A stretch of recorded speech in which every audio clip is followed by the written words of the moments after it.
Ngayon ay magluluto ako ng chicken sweet and sour. So, meron po tayo ditong 1/2 teaspoon of black pepper, 1/2 teaspoon of salt, and 1 teaspoon of magic syrup.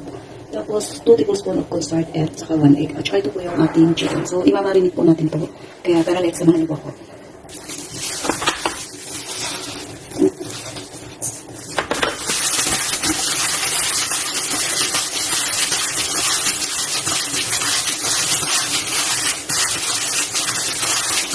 Tapos yung nila ko yung dito. Niluluto ko ng chicken sweet and sour. Ito.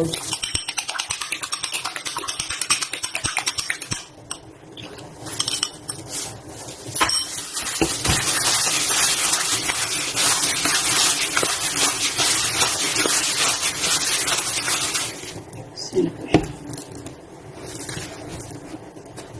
Tapos, cornstarch.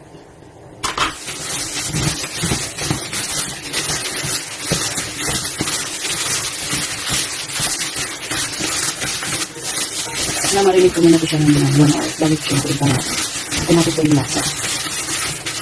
So, ayan po.